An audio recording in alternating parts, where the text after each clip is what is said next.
it helps, again, to disrupt the fixed patterning. So you don't drop into a trauma response when you're remembering something that was really painful for you. You're able to stop, activate your frontal lobe processing, and sort of reorient yourself to understanding rather than escape. Welcome to the Healing Cocoon. I'm Jacoby Gray, soul alignment and success coach and energy healer, which means I can intuit the subtle layers of your energy field to promote ultimate health and well-being.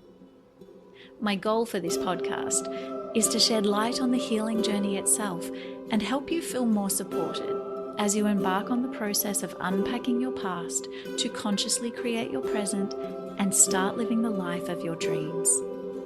Through the study of coaching, kinesiology, holographic kinetics, meditation, Reiki, the chakra system, and many other modalities, I've learned how to release the blocks that were holding me back.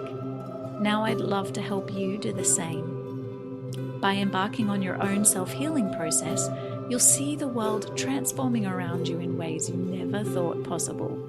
You'll begin to experience more connection, clarity, love, fulfillment, synchronicity, and success than you've ever had before. So welcome to the Ascension.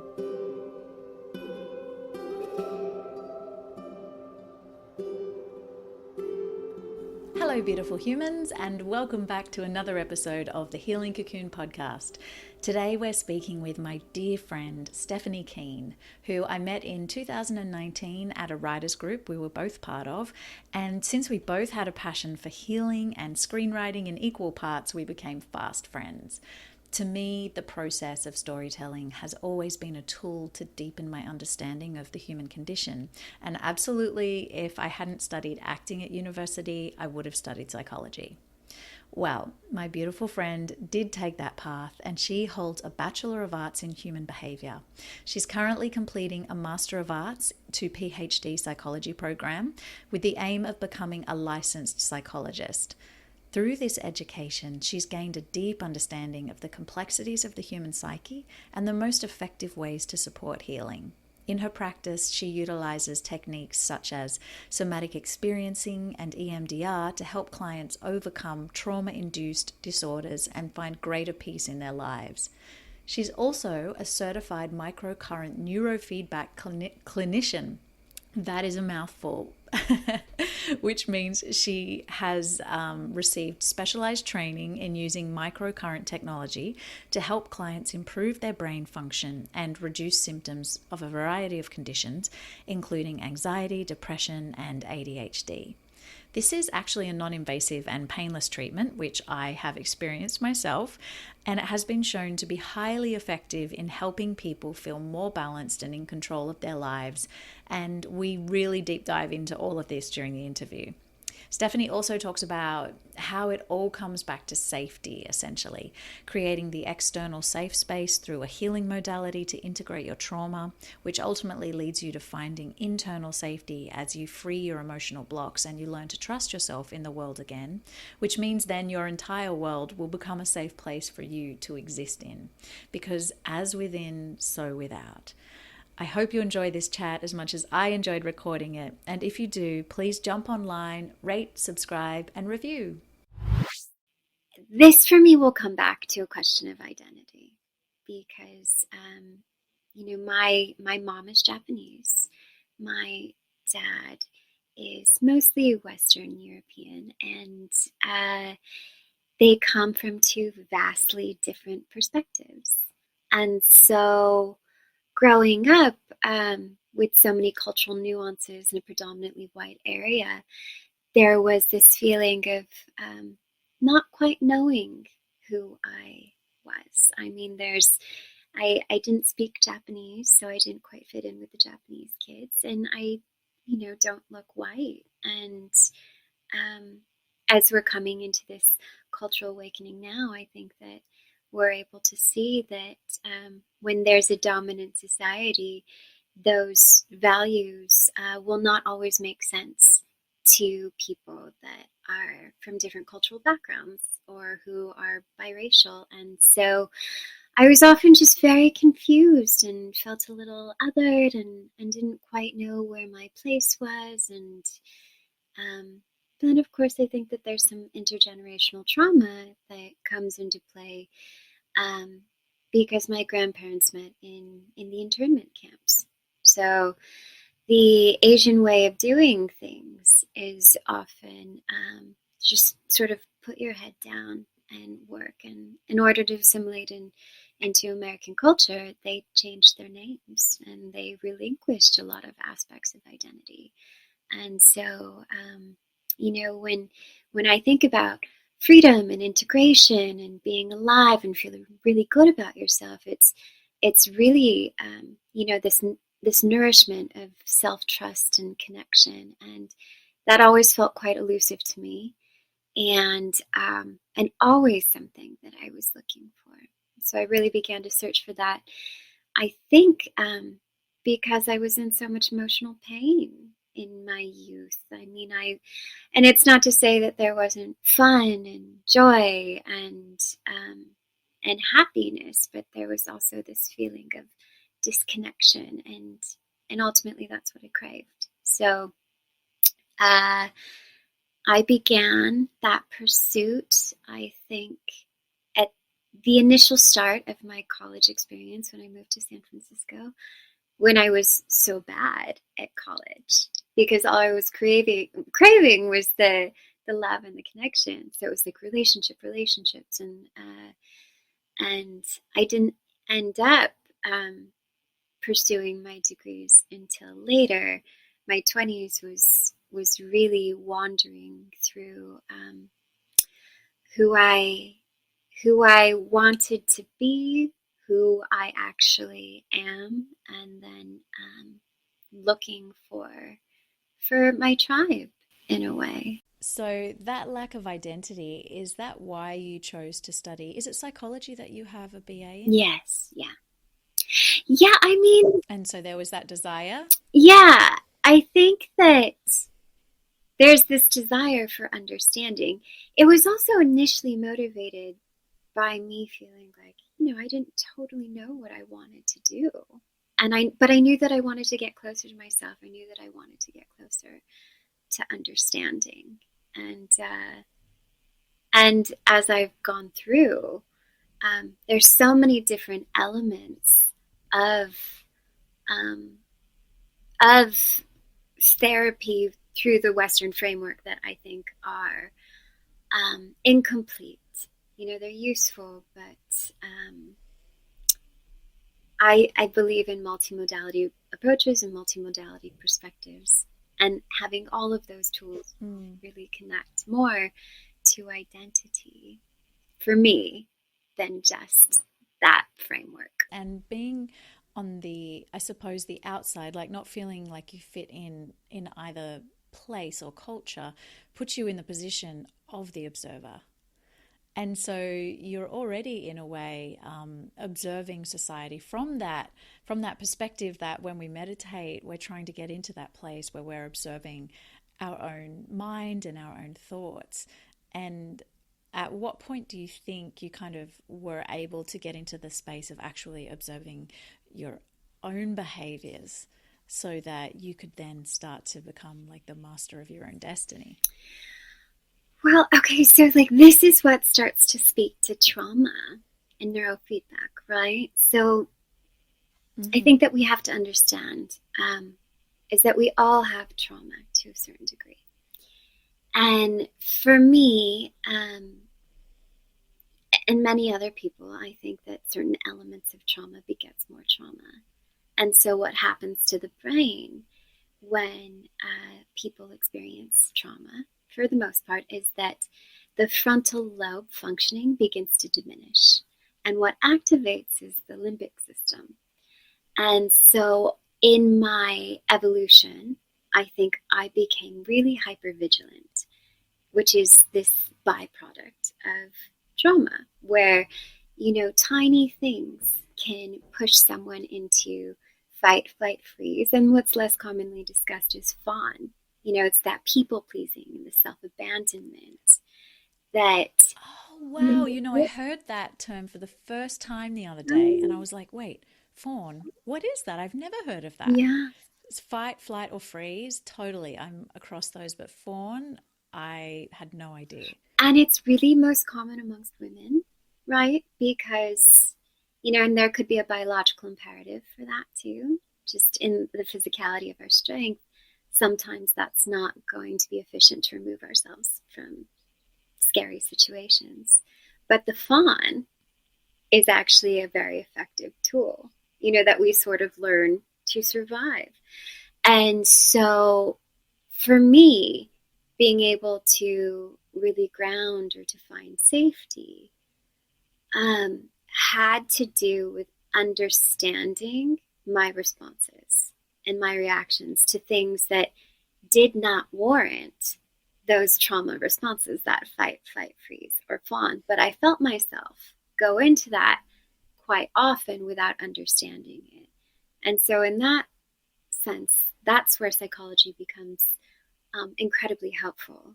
And also where modalities like EMDR or neurofeedback become really helpful too. And this is what I really hope to see change as we evolve as a society. It's a mind, body, spirit approach. Like when things happen, it's not just like, oh, we have our mental health issues. It's like you're physiologically changed based on some of the things that happened to you. In fact, I think we talked about this earlier. I can't remember if I told you, but there's a few studies actually, that show that the descendants of Holocaust survivors, 2 generations removed, will have different functioning in their HPA axis. And wait, what's HPA axis? That is the let me make it simple. Basically what happens, yeah, layman's terms, that the amygdala in the brain will release cortisol and epinephrine and certain neurobiological chemicals that will have an impact on all the systems in your body. So basically, to the point, people that have PTSD can pass on their trauma physiologically, and it will impact digestion. They're more prone to depression or anxiety disorders, just certain nuances. But there are ways to help heal and improve those disorders by stimulating the brain in different ways, by reconditioning ourselves through technology to stimulate the autonomic nervous system. And that's what I do. For the most part. Yes, that's a beautiful segue. I was about to say, beautiful segue into what you do, which is neuro microcurrent feedback, is it? And EMDR? Close. Yeah, it's micro. Did I get that right? Yeah, it's microcurrent neurofeedback. And EMDR. And a little bit, and there's a little bit of everything, because there's also like somatic experiencing that comes through with that too. It's like building awareness of all of our responses and all of our desires, and yeah. Yeah. So the word somatic, we hear it a lot, but for listeners who don't know what that means, could you just give us a brief understanding?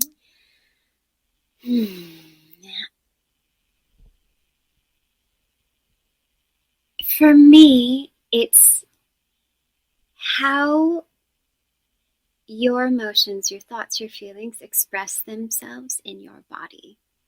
So when people say you store trauma in your body, or, this is why people, who have trauma will have fibromyalgia, have digestive issues. The endocrine system is disrupted. We're made of chemicals and electricity, and we have responses. Like when we're anxious, our palms can get sweaty. Our hearts will beat faster. Another example is that when we're in a trauma response, when we find that fight, flight, freeze feeling, our normal instinct is to take a sharp inhale through our mouth, because that sets the trajectory to fight, flight, freeze, or fawn. And, the opposite thing. So that's activating your nervous system.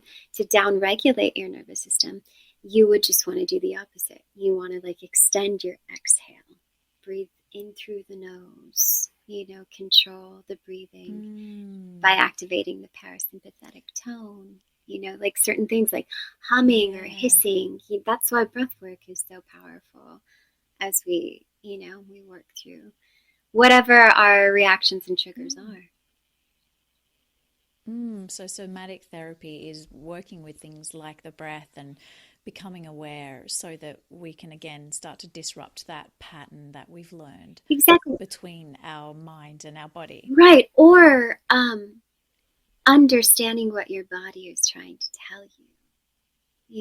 Sometimes I think people to the will dissociate so completely from their bodies. Sometimes because what is being experienced on the inside is too overwhelming, which in my personal opinion is why addiction happens. It's, there's a cause behind these things. It's like, what are we trying to escape, or how are we self-soothing? Because it can be really overwhelming to sit in those feelings and sensations. Yeah. Okay. So I've got two questions that I want to ask, and we can figure out which is the most important to address first, logically.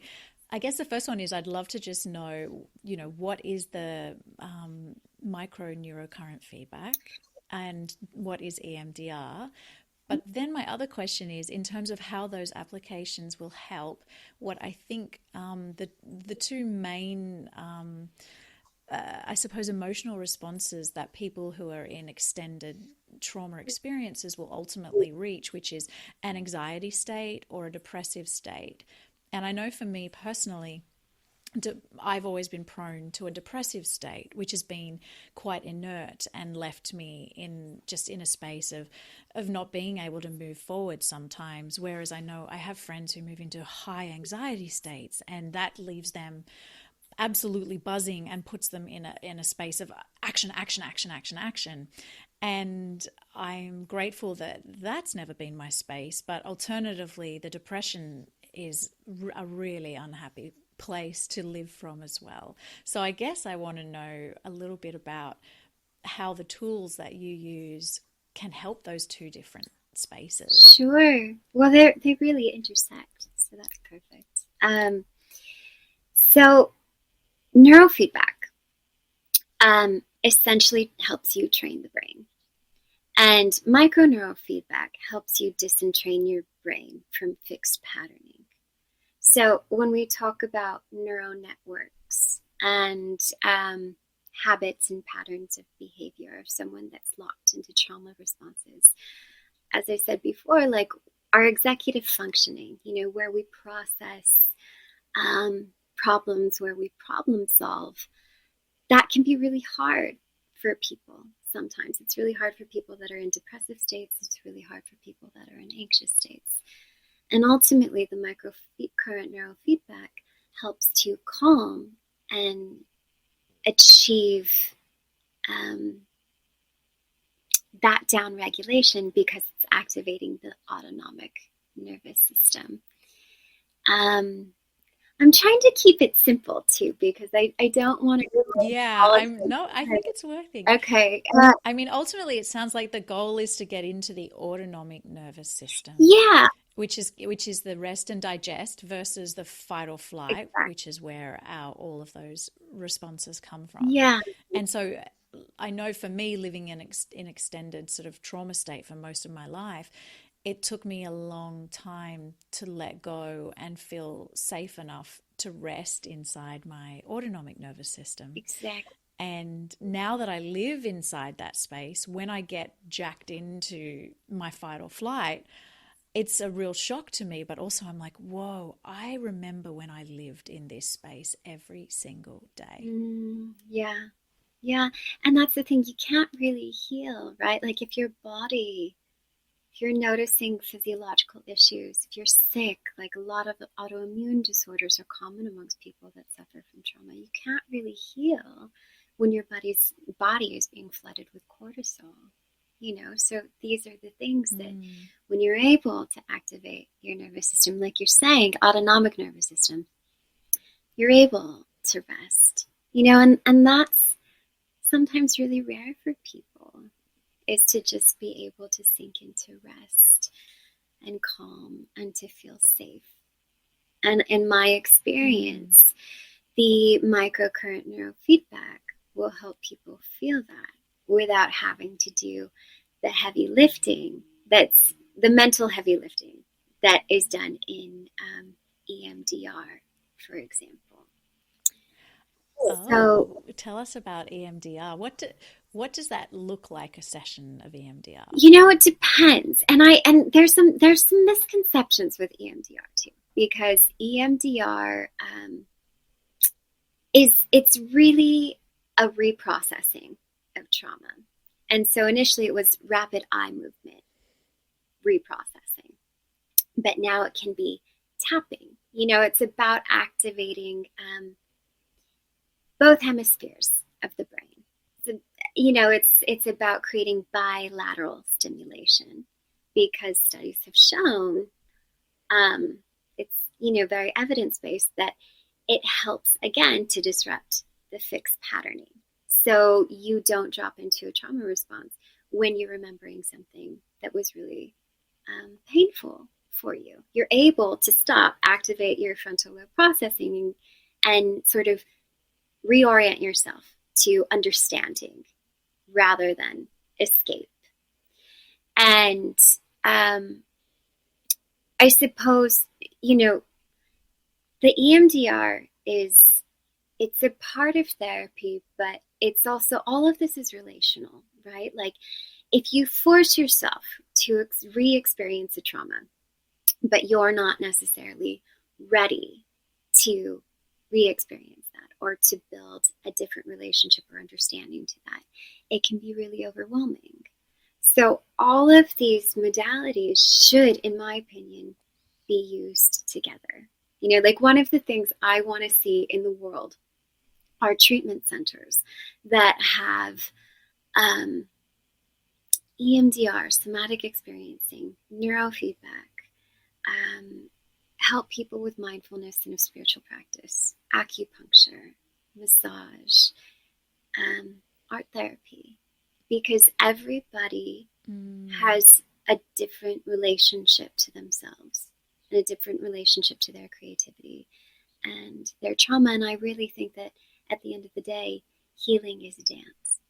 So EMDR can be really intense, right? Because you're basically asked to imagine, relive some of the most traumatic things that have ever happened to you, and then do a series of things that activate bilateral stimulation until you reprocess the memory, until you have a different association to the memory, until the memory can actually pass through you rather than overwhelm and overtake you. So what I like to do... I love that. Yeah. Well, what I like... I was just going to say, is that how do you know when the memory is reprocessed? It's because you'll be able to think of it without being triggered? Yeah, that, and you can respond to the triggers differently. There's more space. It's like there's more space in your heart, in your mind, in your body to understand, to not take responsibility for it in a detrimental way if you were a victim of trauma. To know that, like, that was them and this is you. A very difficult piece is that people will sometimes want to, chop, get through it like really fast. And that's often not the way that healing works. It's not a force, it's relational. Like, healing is a process, it's not a project. And so the EMDR is something that people are ready for or they're not ready for. When you are really ready, and you and I have talked about this before, when you're really ready to do the work, you know that it's painful. It's not a quick fix. reprocessing a memory forces you to be with the memory, and that can be really scary. I'm interrupting this awesome chat to quickly tell you all about the free meditation I've created for peace, presence, and empowerment. It kind of sounds like a big promise, but when you break it down, a sense of inner peace comes from being present because you're not feeling anxious about the past or worried about the future. You're simply with this moment here, right now.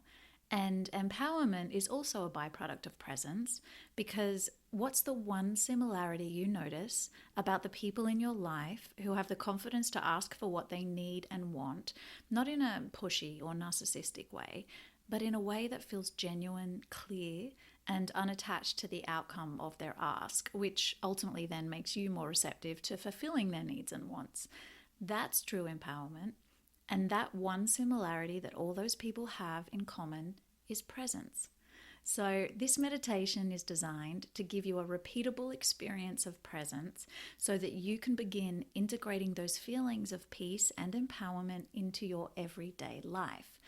I'd love for you to try it out, ideally 2 to 3 times a week for a month. I know it's a commitment, but you've got this. And let me know what starts shifting for you once you do. So pop onto our website, thehealingcocoon.co, that's C-O, not .com, and download your free audio track right now. That's also why the microcurrent neurofeedback is one of my all-time favorite therapies, because of the way that it's like a calm that washes over you. Like I've had clients that have experienced date rape that they repressed, that they had forgotten about from their teenage years, and they're in their 50s. And there was one woman who was receiving the stimulations, and she started to spasm, and it was like this release of coming back into her body that she'd not been able to experience before. And I remember your first session when you had it. You had this calm. Yes. I mean, I would love to hear you talk about it. I did. Please. Why don't you remind me? I'm trying to think. It was literally December last year, wasn't it? And I remember you came. Yeah. I came in first of all to the place where you were. Now you've created your own business. You've been so successful doing that. But originally, when you were just learning, you started at a different center. And I remember going in there and having this session, and it was,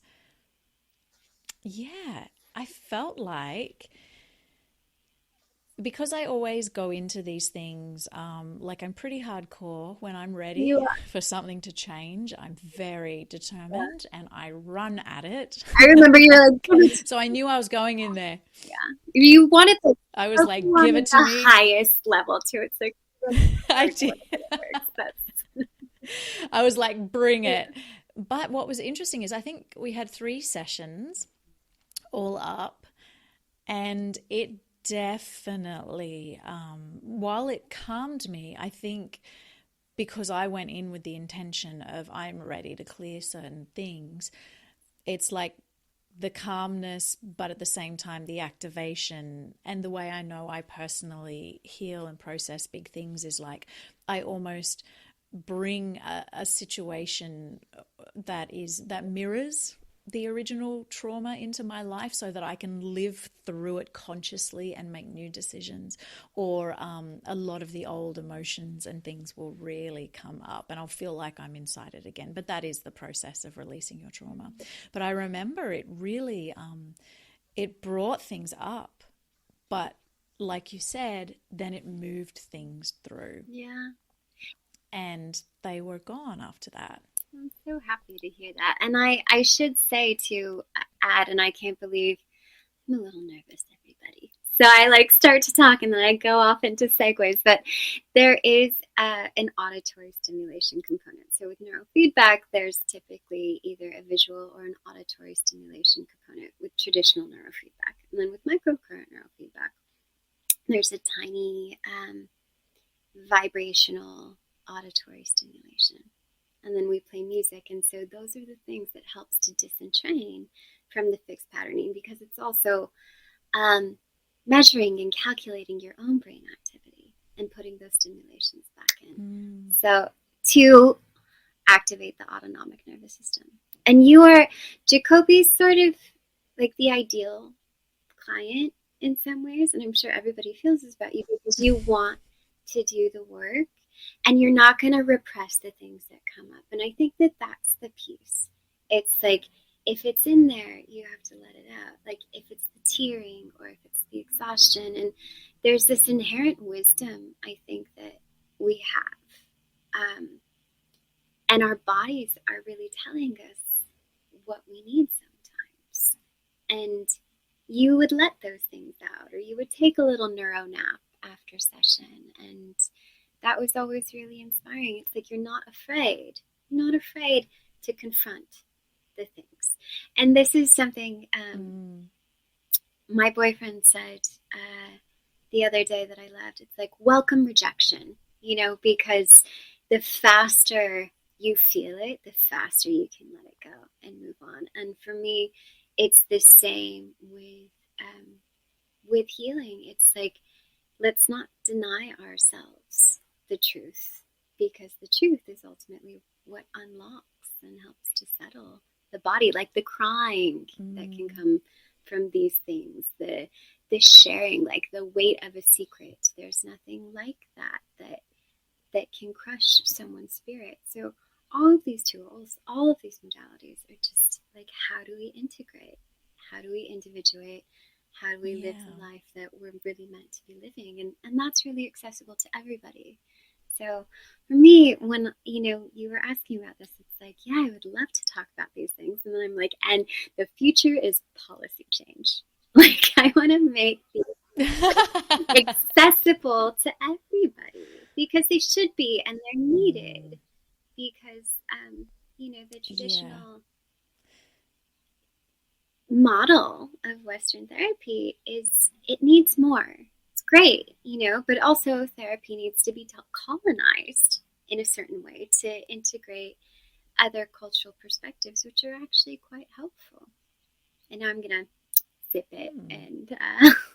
Yes, that's it's like, don't rock the boat too much.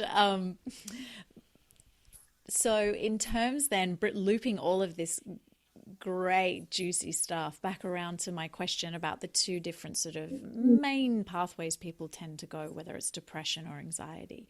The idea is that with EMDR, you can either choose to go indirectly to the deepest part of your healing, or you can use something like the neurofeedback, which means you don't have to sort of, I suppose, consciously address something immediately, but it gives you a peace and a relief from the harsher aspects of things like anxiety and depression, that brings you into a space of centeredness where you might then be able to start feeling strong enough inside who you are to look at the things that you need to let go of. Yeah. It's about safety, right? Like, I think that when you feel safe, that's when you do the work. And and I would say too, anxiety and depression are definitely two. If you were going to do a spectrum, there's the anxiety and there's the depression, but I would even take it further into like dissociative states. Like dissociative identity disorder is actually it's like a fragmentation of the self.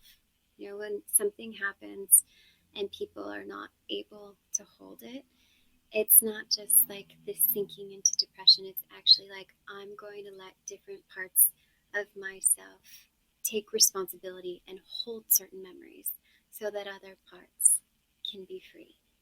So, and then they divide themselves from the part that's holding the pain or the memory, and they just live inside of the aspects of themselves that are free of that.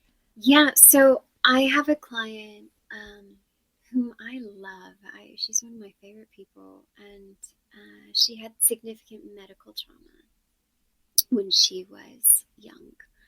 And so there would be parts that would come forward that would take the pain and hold on the like hold the pain, hold the trauma, and then there would be parts that were kids that like wanted to just celebrate and be friends. And as she got older, different parts would start to emerge, different roles, and it's really kind of amazing because this fragmentation, it's almost as though some of these parts have different nervous systems. You can see the change in the eyes. You can see one of the parts needs less insulin than a lot of the other parts. It's just there's physiological changes that can happen. And so when we look at the complexity of being human, of finding the right modality at the right moment, it's complicated. It's a complicated question. It's like dating, like most of us don't marry the first person that we fall in love with when we're like 12 years old. And it's that sort of thing that I would want to encourage people to do, not just with, the modality that they're working with, but they're healers and they're therapists. And so going back to this client that I used as the dissociative example, that's really the full spectrum for me. It's like this depressive component where you have to fragment yourself so completely to survive. Now, her treatment, and it really depends on what she decides is best for her. She, grows into who she feels most comfortable as. Is, do I integrate these parts, or does it serve me more to keep them separate? Like, let these people that have supported me live. And that's really the question that we're always asking ourselves, and people that are therapists or in the healing field. It's, how do we create integration? And that's really what EMDR is, to a certain degree. It's the reprocessing so that there's an integration of body, mind, soul, deep peace, calm. Same thing with the neurofeedback. It's like, how do we just down-regulate so you feel safe? So for me, the end result can be really similar.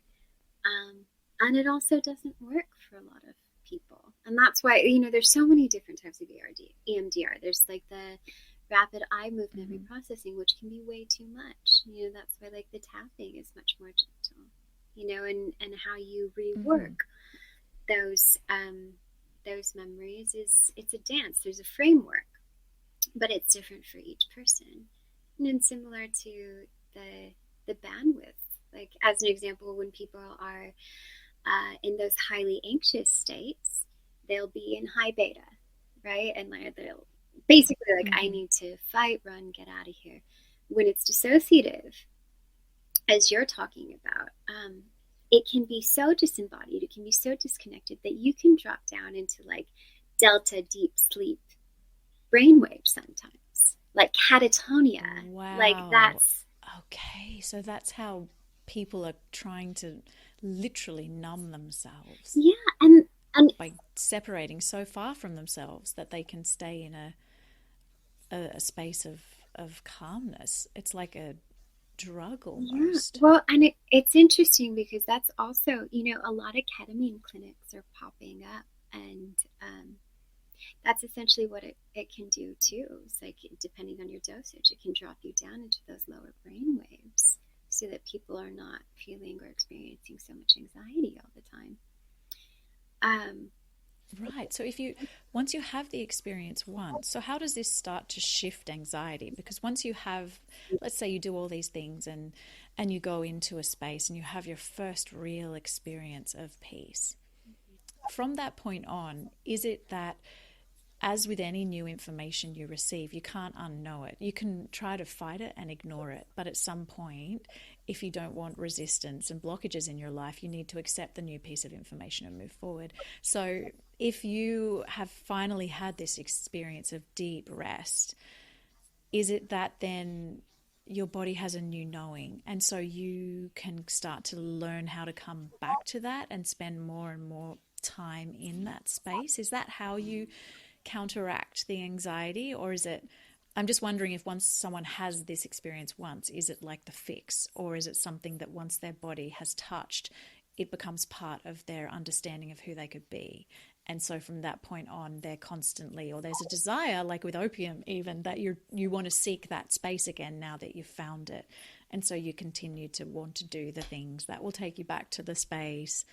Like, how does it all work? So, I mean, I'm glad you asked this because, so there was a study just recently out of UCSD that was released on the microcurrent neurofeedback. And what they did is they took veterans who had sustained traumatic brain injuries. And when you sustain traumatic brain injuries, the brain, there's a lot of neuroplasticity, like the brain can regenerate itself. But injuries can vastly impact mood, behavior, character, personality. And outside of the clinical benefits, which was reduced anxiety, reduced depression, just a reduction in troublesome symptoms all the way around, you could see when you put people through these MEG and fMRI scans, improvement in the areas where injuries occurred. So, it's not just this sense, this feeling, like the clinical experiences that we're able to measure. We're actually able to see this is changing the brain. And as I said before, trauma does change the brain. Trauma changes the body.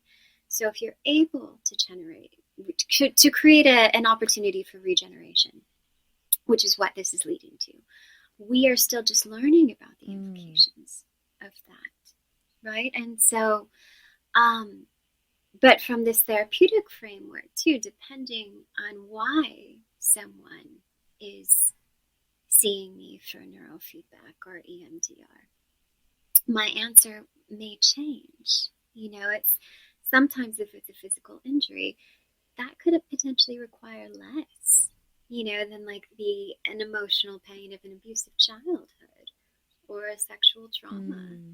And so in those cases, it comes back to safety. It's like, how do we make safety fun? Like, when do you stop? When do you pause? Like, can you pause? Like, can you use your voice if we're in an EMDR session and it's getting to be so much? Can you advocate for yourself just to say, I need a minute? Because those are the interventions that are applicable to real life scenarios. It's like you're fighting with your lover, or you're getting really upset, or you're feeling violated in some ways. It's like because what happens in those therapy rooms, it's challenging, but it's also, you're safe, right? It's like, that's when you're really taken care of and you're feeling good. The greater work happens when you're out in the world and you're able to utilize some of these tools, and the modalities that I've spoken about really are just, from my perspective, creating space in your brain so that you can make choices that serve you. Right. That's okay. That's a great answer. So it's not just the experience of rest and digest, but your brain is actually changing to the point where when you experience something that would normally trigger you, you actually have and can hold enough sense of self to make a new choice in that moment rather than just automatically hitting the trigger switch. Yeah. Yeah, That's it's always great. complicated to talk about the neurobiological changes that are happening with the Mm, emotional mm, mental stuff. And the science is evolving. Neuroscience is in its infancy. So is consciousness studies.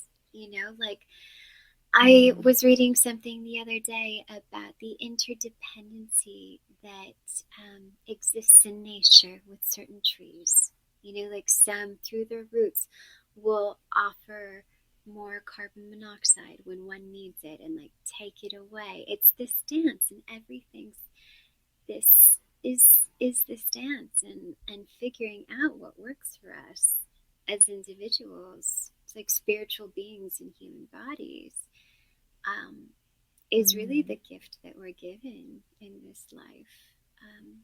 Free will. Yeah. And with this question's been just floating around in my mind, so I want to ask it because we were talking about EMDR and framing it in such a way that if you really want to go in on your trauma and reprocess those traumatic events, you will use that as a potential tool. With my own trauma, one of the ways it expressed itself was in extreme fear of heights. And this is coming back to the idea of creating safety internally. Like extreme, like absolutely petrified, could not walk even remotely close to the edge of a cliff, freaked out on a balcony, like extreme sense of heights, couldn't dive off a diving board. Yeah. And but what's interesting, as I grew and really went in deeper and deeper and deeper on my trauma, which I always knew, I knew what the instigated it, and I knew the defining events.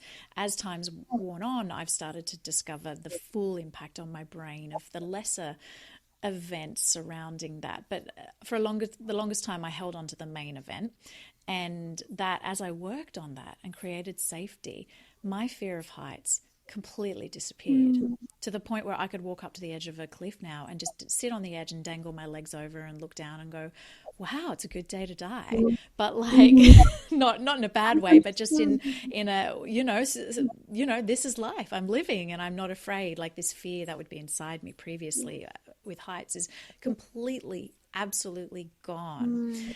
And so with EMDR, let's just say someone was only aware of their fear of heights and had repressed the greater trauma that created the unsafety that created the fear of the heights. Could you work with them on using EMDR just at that level? Could you just work with, okay, imagine yourself walking on a balcony, and could you use EMDR there and start to unpack that in layers going backwards to the revelation of the greater trauma? So I'm not sure that that's the first intervention that I would use in that scenario because it's not a memory, it's a fear. So what it depends on the person. It sometimes, like an example, as you were sharing, I wanted to ask, like, well, what does the fear feel like? Like, what are the somatic experiences you're experiencing? And then I would ask, have you ever experienced that before? Is there a situation, a scenario where that has really come up for you? There's also an element of control, like when you're at the edge of a cliff, you don't always have control. You could fall off, and then it's just like, well, what could happen if you fall off? How would it impact the people that love you? What do you think that you would feel? It's more of an exploration of the fear, and then in that sense, I would imagine that it could lead potentially to the traumatic memory. But there's not, there's nothing to reprocess. Right. If someone fell off the cliff and that was their traumatic memory, that could be gotcha. That's the memory. Yeah. Okay. And so what about then in our childhood, if we're thinking back to times, when you're like, oh, well, I know this thing happened when I was 4 or 3. And of course, you're through the mind of a child. Did it happen in the way you think now as an adult it happened?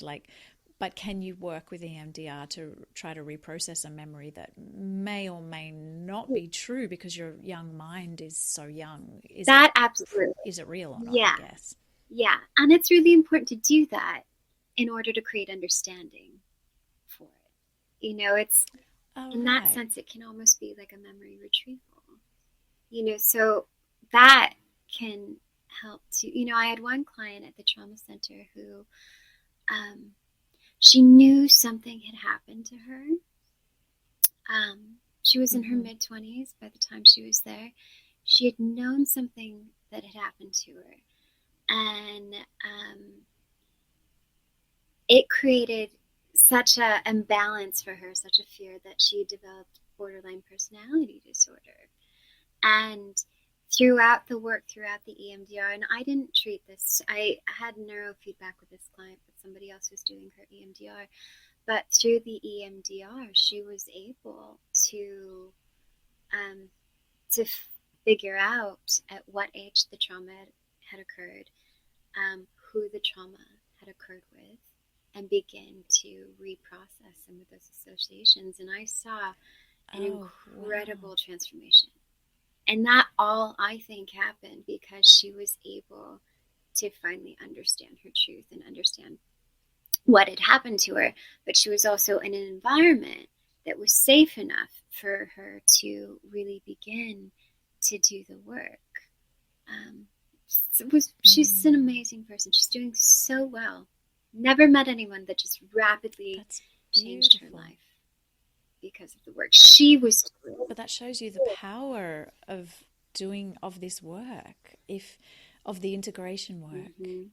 If we can recover a memory where we don't know of, but that's impacting us, or if we have the courage to confront a memory that we know of that's impacting us, if we can clear that and integrate that, we recreate safety in ourselves. And once we are safe again, that's when all of the rest of our beautiful talents and abilities start to blossom and flourish, and we just naturally start attracting and magnetizing the life that we really want to be living. Agreed, right?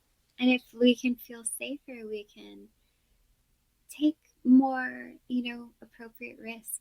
We can pursue our dreams and are anchored in our value system and knowing what it is that we want, as opposed to throwing ourselves out there and wanting somebody to create value or see value in us. It gives you that backbone of identity, and that's where the integration, that's where the individuation happens.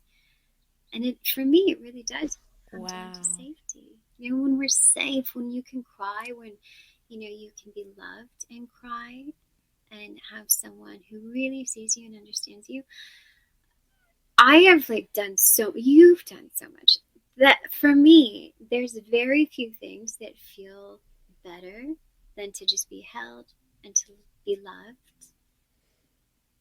in a scenario where you feel vulnerable. And there is nothing better than having the safety to express a fear or concern and having someone just be with you through that, and there's no judgment. And just as quickly as a laughing fit will pass, the crying and vulnerable space can pass if we just let it flow through us and allow ourselves to be seen inside of that. The anchoring in your identity, knowing that you need to express that and that is okay. And this is a really beautiful space because we started with your personal journey of identity. And now we're talking about the anchoring of identity. And so my question is, have you found that in yourself through all of this work that you've been doing on yourself and with others? Again, we're not projects. It's not this completion. It's this, it's a dance for me. And maybe for somebody else, it's no, I've achieved self-actualization. That's it. I'm totally at peace. For me, because I still have goals that I want to pursue, that I am still taking risks to accomplish certain things that I dream about, that I'm still willing to have tough conversations with family members so that we can get closer. The willingness to hold myself accountable when I slip into an old pattern, or to forgive. I don't think that those opportunities ever cease to exist. And, if they did, maybe we wouldn't be alive. So as I age... Good point. But as I age, maybe I will get to this place where, I'm like Yoda or the Dalai Lama and things are just, totally, I'm in nature. I don't need more. I'm fully content. Right now that's the ultimate sense of self-actualization, I suppose. But is it, in terms of the need to know where you fit, is the sense of finding a sort of a fit inside you? It doesn't mean that we don't have all of our our history behind us that still comes through us sometimes. But that finding that place inside yourself where you're like, well, I fit in me, and Yes. that's okay. Yeah. It may not be a perceived fit in the outside world because it's only ever our perception of whether we fit or not. But I feel like as I've gotten older and I'm just learning how to embrace myself and realize that and find my own fit, like the jigsaw puzzle of me, rather than trying to jigsaw puzzle myself into everybody around me, that I've found a calmness from which I can take those risks that you're talking about. Yeah. For me, when I listen to you talk about it, I feel like a home. Like, do I feel at home in myself? Am I really taking myself Yeah. everywhere I go, or am I abandoning myself in some way? And I don't abandon anymore. I'll still speak sometimes and go like, ooh, maybe like that was intense. I have PMS today. Sorry, it came off too strong. You know, like those kinds of things where I have to like Yeah. just, like who do I want to be out in the world, but do I feel home with myself? Yes. And I will also say um, that when I'm alone, like that's the easy point to be with myself, but it's when I'm like with my partner, for example, like if he's, hurt my feelings in some way, or if I've hurt his feelings in some way, and, like the vulnerability of then connecting in that moment. I'll use my therapist as an example, like when because I have to have a therapist. It's actually part of licensure requirements, and I loved her, and because I love her, I want her to like me. I want her to approve sometimes. And then it's just like, oh, but then I'm not like trusting her, like I'm not creating scenarios where we can experience something that's charged to work out with, and so it's like our work is sometimes not done alone. It's done with other people. Especially those really close relationships, and I think that is is the hardest part. The hardest time to anchor into identity is when you want to give everything that you have to give,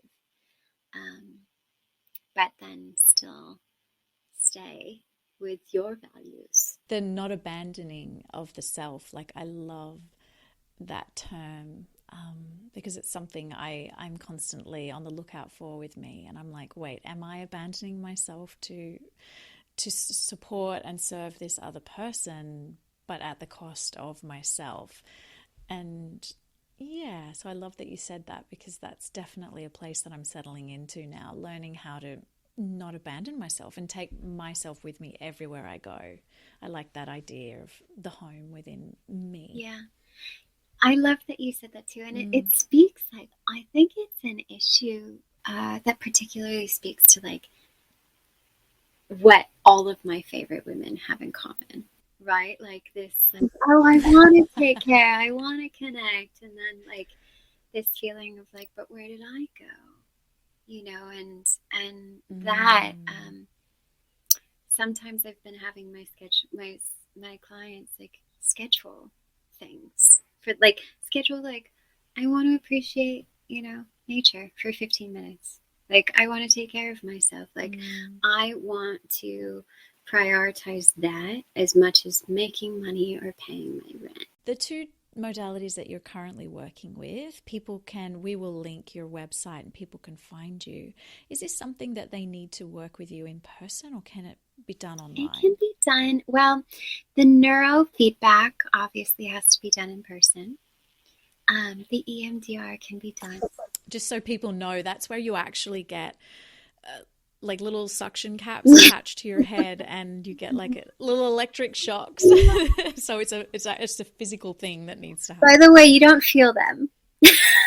You were not like no, we're not yeah, doing like shock no.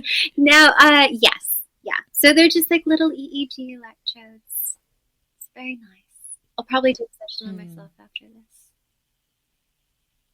Yeah.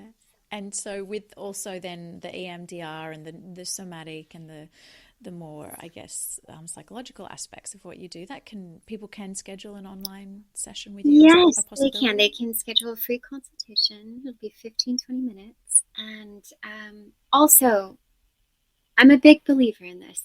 If something is communicated where I end up feeling like I have someone that's better fit, I'm happy to refer people out. So, yes, you can see me. We'll see if it's a good fit, because I think that's such an important part of therapy, is finding, like you find your partner, the right therapist to work with. So, yes, we can have a consultation, everybody. Perfect. Everybody, jump online and find Steph now. She's the most loving, nurturing, caring soul who really just does want what's best for everybody in the world. Thanks, Jacoby. I love you. You're amazing. I love you too.